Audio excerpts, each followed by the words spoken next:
Chip and I are here at our new house in Fresno, California that's modeled after a Maybach classic called the Mathewson home. We're going to expand beyond our last video where we talked about setting up a program and analyzing the site and drawing a site plan. The next step will involve bubble diagrams and circulation. Stick with us here as we explain that all to you.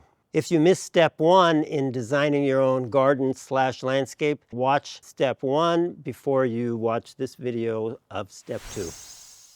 First of all, we're going to have Chip do some filming today. You can vote again who's a better photographer, Chip or Brendan. Chip, go to it, get some good shots. So step two is really bubble diagrams, and I offer that as an option for you. Some people might want to skip the bubble diagram stage, but it's the classic way to design a garden, which is you take that site plan that you've analyzed and you have all your list of your program, which your program means what you want to include, and then you start drawing bubbles to show where all of these things would work the best, and you kind of play with the bubbles. You move them around, you consider different things, you know, the driveway here, the main walk here, the pool here. In other words, you have no mental blockages. You're able to do this freely and easily and quickly because you don't have to draw any forms. So this is a way to transition into the hardest part, which is putting form to all of this, to the circulation and such. So if you're drawing just bubbles, that should kind of free you up to be creative and to consider many options.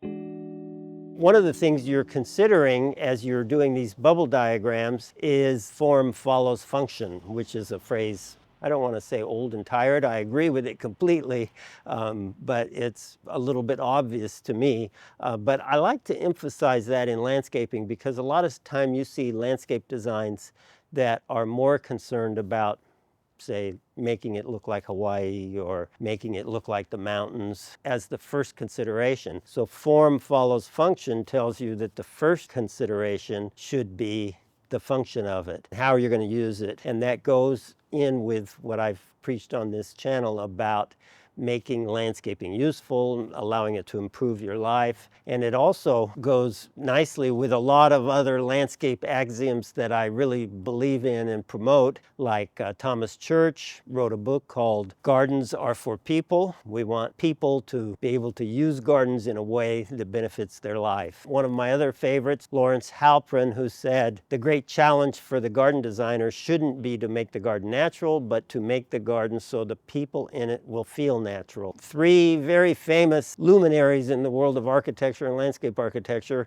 uttered those, and they all mean the same thing, and they're all something I really believe in. And so as you start doing your bubble diagrams, that's one of the reasons you do bubble diagrams, is to make sure that this design you're coming up with meets your needs.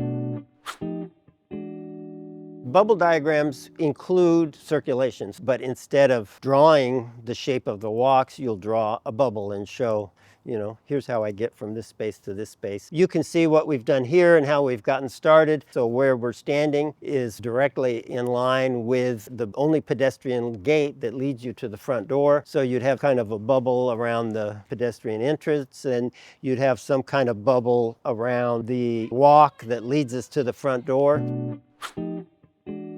We would have a big bubble. We're going to build a lap pool, and there's not many places on the lot where it would fit. So this would have a big bubble where the pool's going to go. We'd have a big bubble for some kind of extension of the house out into the garden with some type of meeting space. In this case, we have an arbor over it, and so that would also be a part of the bubble diagram, which is made necessary by the fact that we want shade and some kind of protection. We might have had our arbor, our main arbor, somewhere completely different, although since this house faces north and it has these double French doors, it's pretty obvious that you want that to lead out to something. That wasn't a difficult decision, and your bubble diagrams, in many cases, are pretty simple. As we go around, you can see how the circulation is. This was all on this first bubble diagram, we just had this as a big bubble showing, you know, how you get to these French doors to the master bedroom